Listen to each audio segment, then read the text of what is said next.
പറഞ്ഞോളൂ, വിശേഷങ്ങൾ വിദ്യാലയം പറഞ്ഞോളൂ മോളെ. തീർച്ചയായും ശരിക്കും ഭാഷയൊക്കെ ഇഷ്ടപ്പെട്ടതോ എന്താണ് നേടിയത്, നേട്ടങ്ങളൊക്കെ പറഞ്ഞോളൂ. കുറെ കഷ്ടപ്പെട്ടിട്ടുണ്ട്. ഞങ്ങൾക്ക് സംസ്കൃത നാടകത്തിന് ജില്ലയിൽ നിന്ന് ഫസ്റ്റ് കിട്ടി. തിരുവനന്തപുരം പോകാനുള്ള എക്സൈറ്റ്മെന്റിലാണ്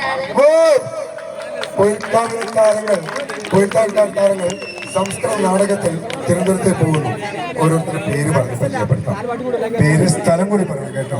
എന്റെ പേര് അനുഷ്ക, ചേമഞ്ചേരി, അതായത് ഗുരു ചേമഞ്ചേരിയുടെ നാട്ടിൽ നിന്ന്.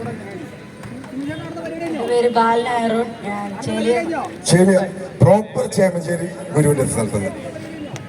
എന്റെ പേര് കൃഷ്ണ, ഞാൻ കീഴരിയൂരിന്നായിരുന്നു. അതിന്റെ ആളുകൾ നമ്മളെ കൂടി ഉണ്ട് കേട്ടോ. കൗശിക്, പേരൊന്നുകൂടി പറയും. കൗശിക്.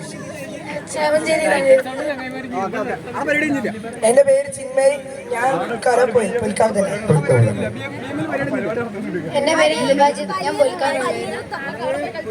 എന്റെ പേര് ഗൗരി, ഞാൻ ചേമഞ്ചേരി. എന്റെ പേര് ആര്യമത്, ഞാൻ പുറകിൽ രണ്ടുപേര് കൂടി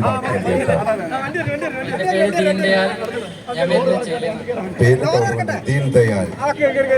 അടുത്താണ്. എന്റെ പേര് വൈഷ്ണവ് രാജ്, ഞാൻ ചേരുന്നതാണ്. ആരാണ് മികച്ച നടൻ സംസ്കൃത നാടകത്തിൽ? കംസൻ. തീം എന്തായിരുന്നു? നിങ്ങളുടെ തീം എന്തായിരുന്നു? ബാലചരിതം. കുറച്ചുകൂടി വിശദീകരിക്കാമോ? കൃഷ്ണന്റെ ജനനം കൊല്ലുന്ന ഭാഗം വരെ, അമ്മാവന് സൈസാക്കുന്ന ആ സമയം വരെയുള്ള കാര്യം. അധ്യാപകർ വന്നിട്ടുണ്ട് കൂടെ.